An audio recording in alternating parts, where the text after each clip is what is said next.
नमस्कार। आज मैं फिर आपके सामने अपराध की एक और घटना लेकर आया हूं। आज के अपराध की घटना हालिया तो नहीं है, लेकिन एक घटना के सीक्वेंस में इसका हाल फिलहाल में ही पता लगा है। एक विवेचना कानपुर के जिला है कानपुर इटावा दोनों ही जिले हैं अपराध से संबंधित। कानपुर की क्राइम ब्रांच एक विवेचना कर रही थी, हत्या की विवेचना थी, जो इटावा के भरथना थाने से ट्रांसफर होकर कानपुर के चकेरी थाने में आई थी। इसमें एक बच्चे की हत्या का मामला था। बच्चे का नाम सन्नी था और आरोप था कि बच्चे के अपने बायोलॉजिकल फादर, बच्चे के बाबा, बच्चे की सौतेली मां, बच्चे का सौतेला भाई, इन सब लोगों ने मिलकर इसकी हत्या की थी। हत्या इटावा के भरथना में उसके ननिहाल वालों ने हत्या की एफआईआर कराई थी। 2022 में जून में ये एफआईआर भरथना थाने में इटावा के लिखी गई थी। मुकदमा लिख लिया गया चूंकि वहां लिखा गया था और विवेचना शुरू हुई। विवेचना के मध्य ही पोस्टमार्टम में विसरा प्रिजर्व किया गया था मृतक का जो छोटा बच्चा था। 10-12 साल उसकी उम्र रही होगी। विसरा की रिपोर्ट साल भर बाद पिछले महीने में आई। पिछले महीने का मतलब नवंबर में। डीसीपी क्राइम जो कानपुर के हैं सलमान ताज पाटिल, उन्होंने बताया कि विसरा की रिपोर्ट में विष पाया गया और ननिहाल वालों ने जिस शक के बिना पर हत्या की ये एफआईआर लिखाई थी, वो शक विसरा रिपोर्ट आने के बाद सच साबित हुआ। पूरा मामला इस तरह से है कि इटावा के भरथना का रहने वाला राजेश यादव, इसकी 2015 में अर्चना यादव से शादी हुई। ये और अर्चना राजेश के मां बाप के साथ भरथना में रहने लगे। एक उनके पुत्र भी हुआ। पुत्र का नाम रेहांश, पुत्र का नाम सनी था। इसी बीच में इटावा के नगला ठकुराई की एक महिला रोजी, उसके भी एक पुत्र था, नाम था रेहांश। इन दोनों में आपस में जो चोंच लड़ी और नजदीकी बहुत ज्यादा हो गई, संबंध हो गए। शादी करने तक बात जब आई तो रोजी ने राजेश से कहा कि जब तक तुम तलाक लेकर नहीं आते अपनी पत्नी अर्चना से, तब तक मैं तुमसे शादी नहीं कर सकती। बहरहाल एक दिन अर्चना का शव पंखे से लटका हुआ पाया गया। अर्चना के मायके वाले, उनके मां बाप भाई, ये सब फौरन भाग कर आ गए। हल्ला किया राजेश यादव ने, उसके पिता ने और उसकी मां ने कि आपस में कहा सुनी हुई थी और इसने पंखे से लटक कर जान दे दी। लेकिन मायके वाले ये बात मानने को तैयार नहीं थे। मायके वालों ने फौरन दहेज हत्या का एक मुकदमा थाना भरथना में लिखवाया, जिसमें उसके पति अर्चना यानी मृतका के पति राजेश यादव, उसके पिता राजेश यादव के गंगा सहाय यादव और मां फूला देवी को नामजद कराया गया। पुलिस ने लाश को पोस्टमार्टम के लिए भेज दिया। शाम तक पोस्टमार्टम रिपोर्ट आ गई और पोस्टमार्टम रिपोर्ट में ये तथ्य आया कि मृतका की हत्या गला दबाने से यानी स्ट्रेंगुलेशन से हुई है, हैंगिंग से नहीं हुई है। पुलिस ने फौरन पति राजेश यादव, ससुर गंगा सहाय यादव और सास फूला देवी को गिरफ्तार करके जेल भेज दिया। विवेचना डिप्टी एसपी ने शुरू की, बयान हुए, मौके के जो फॉरेंसिक जांच जितनी होती हैं वो सब की गई। फिर उसके बाद ट्रायल हुआ। ट्रायल में राजेश यादव, उनके पिता गंगा सहाय यादव और राजेश यादव की मां फूला देवी, तीनों को आजीवन कारावास की सजा सुनाई गई। उनका बेटा सन्नी अपने ननिहाल चला गया।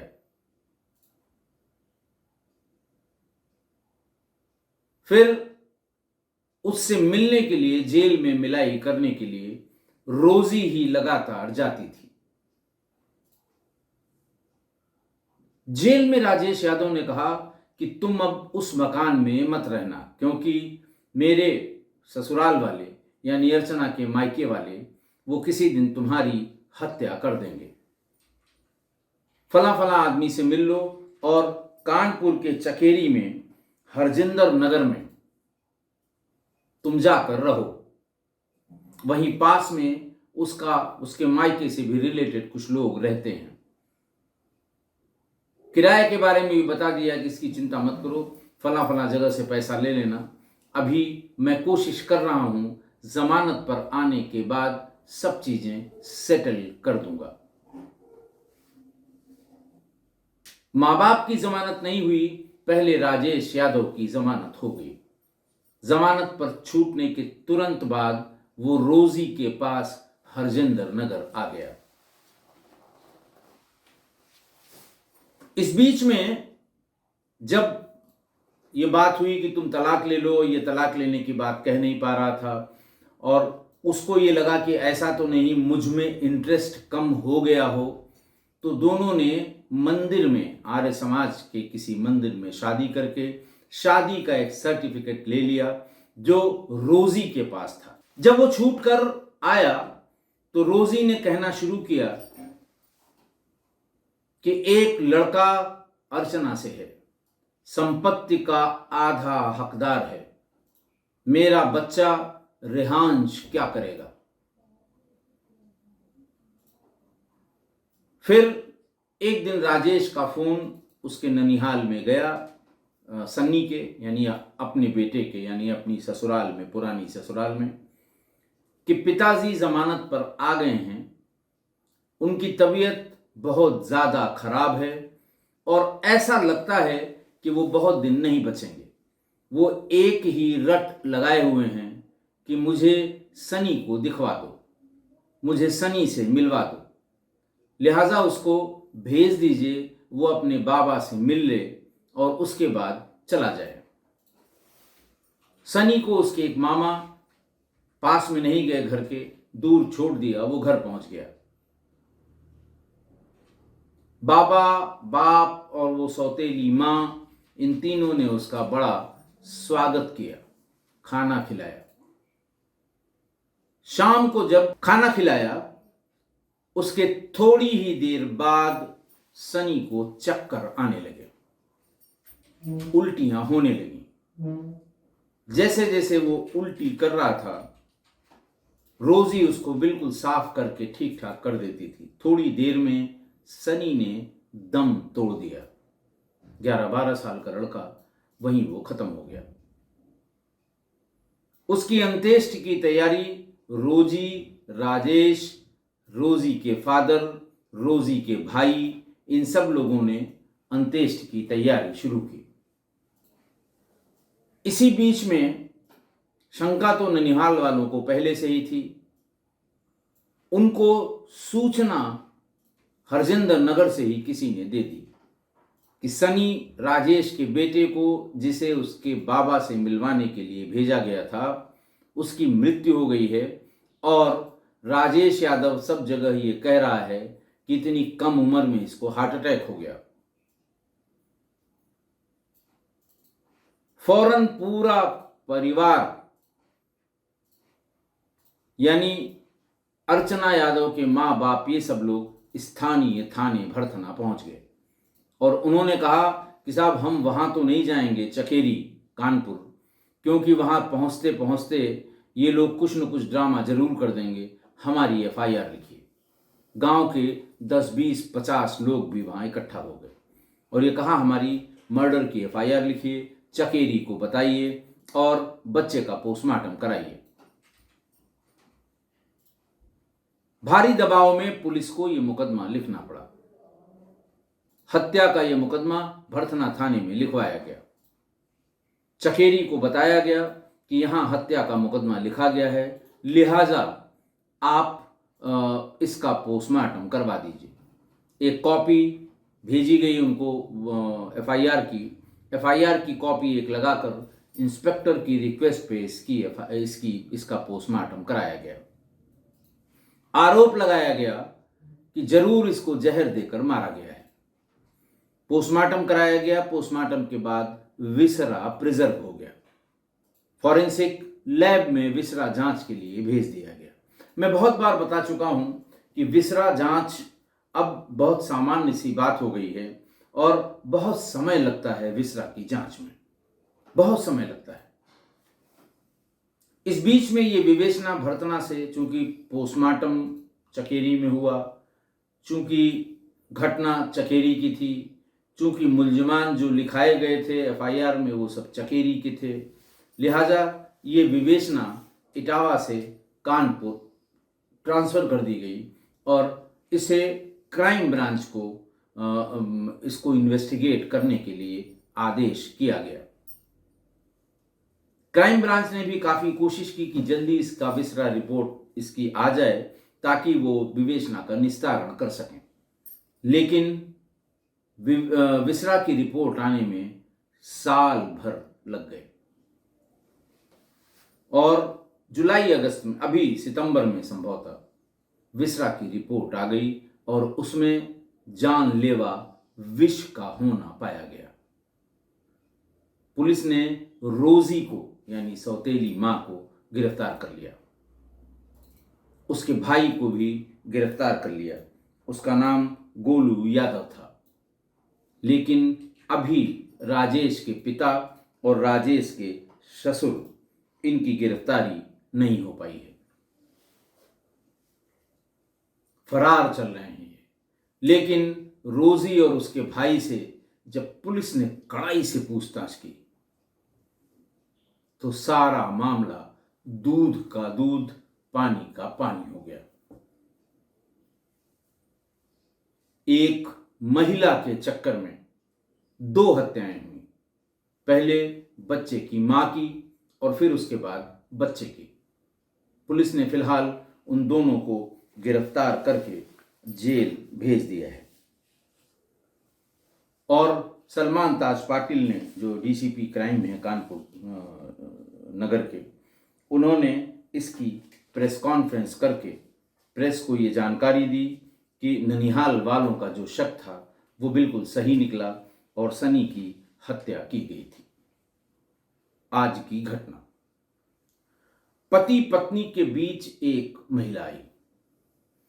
उसने कहा कि शादी तभी हो सकती है जब तुम अपनी पत्नी से तलाक दे दो। उसने कहा बिल्कुल ठीक।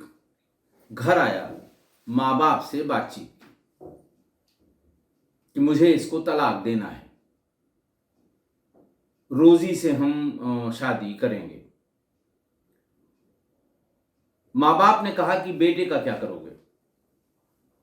भाई एक बेटा है, इससे हमारा वंश चलेगा, इससे हमारा खानदान आगे चलेगा। तलाक दोगे, ये बेटे को लेकर चली जाएगी, फिर तुम क्या करोगे? ये तुम्हारा अंश है। और फिर मां बाप ने ये राय दी कि सफाई से अर्चना को अपने रास्ते से हटा दो, बेटा अपने घर में रह जाएगा, और तुम रोजी को लाकर यहाँ शादी करके तुम उसे यहाँ ला सकते हो। फौरन दौड़ के उसने ये बात रोजी को बताई, राजेश यादव ने, कि तुम परेशान मत होना, माताजी पिताजी की भी हरी झंडी मिल गई है, बहुत जल्दी तुमको बड़ी अच्छी खबर दूंगा। महीने 1.5 महीने बीतने लगे।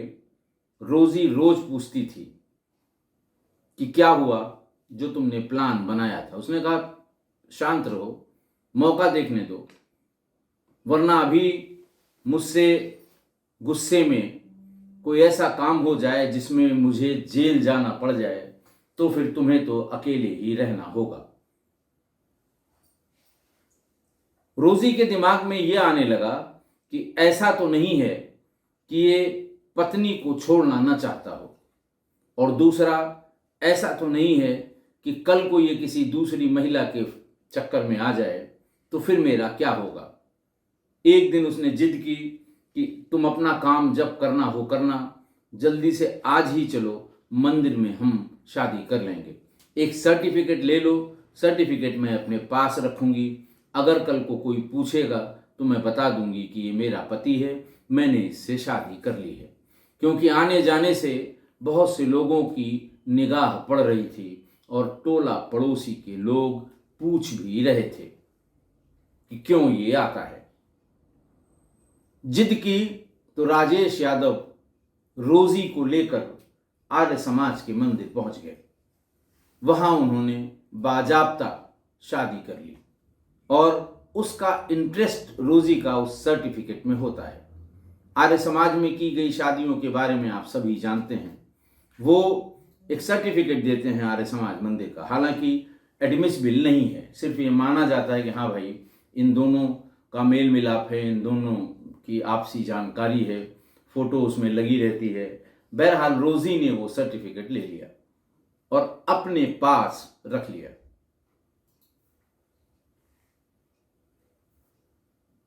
इसी बीच और फिर टाइम लग रहा था, इसने जो वादा किया था कि अर्चना को मार दूंगा और तब शादी करके तुम्हें ले चलूंगा, उसमें समय लग रहा था। इसी खींचातान में एक दिन अर्चना को किसी ने ये बताया कि फला मंदिर में फला तारीख को राजेश ने रोजी से शादी की है। अर्चना का माथा ठनक गया। वो फौरन उस मंदिर में पहुंची। मंदिर में पुजारियों से बात की कि फला फला इस नाप नक्श का फोटो ले गई थी, मोबाइल में फोटो, इसकी शादी हुई। पुजारी ने कहा यार रोज शादी होती है, हम ऐसे देख के बता नहीं सकते, तुम तारीख बताओ, हम हर शादी में जोड़े की एक फोटो अपने पास रखते हैं। कभी कभार पुलिस जांच के लिए आती है तो हम ये फोटो ही उनको दिखाते हैं। तुम तारीख बताओ और मैं फोटो दिखा देता हूं, तुम पहचान लो किससे किसकी शादी हुई है।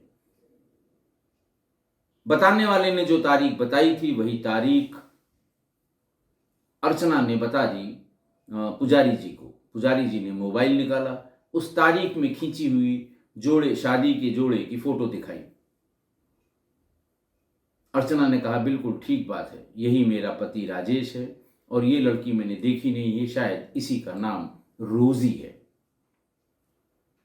गुस्से से लाल अर्चना ने वहीं से अपने मायके वालों को फोन किया कि मैं अभी अपनी आंख से फोटो देख के आ रही हूं, पुजारी का नाम फला है, मंदिर का नाम फला है और यहां इन लोगों ने इस तारीख को शादी कर ली है और आज आर पार करके आऊंगी, मैं घर जा रही हूं।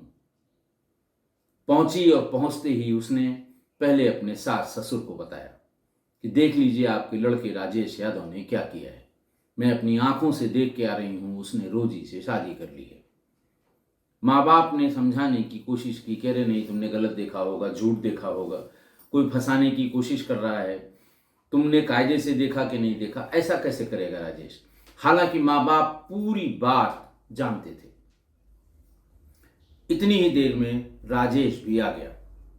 गुस्से से लाल पीली अर्चना ने उसे भला बुरा कहना शुरू किया।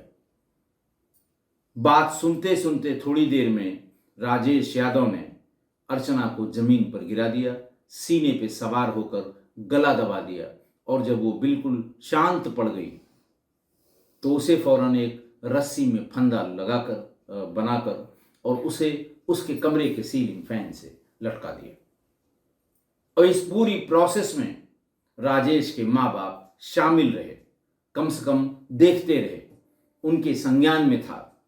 लेकिन फिर भी सबको यही बताते रहे कि कुछ आपस में शाम को झगड़ा हुआ था और उसने फांसी लगाकर आत्महत्या कर ली।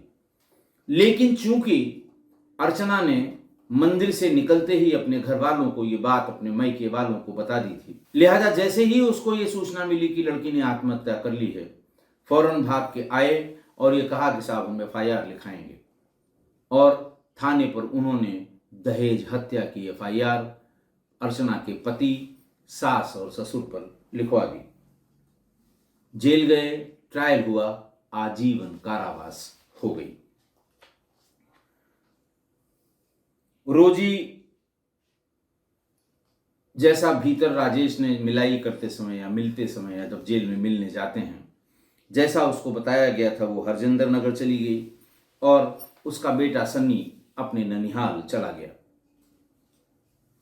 सजा के बाद तमाम प्रयास करके, आप समझ ही रहे हैं किस तरह के प्रयास किए गए होंगे, तमाम प्रयास करके राजेश को जमानत मिल गई। वो वहां से सीधे हरजिंदर नगर रोजी के पास आ गया। जेल से आते ही रोजी ने फिर डिमांड कर दी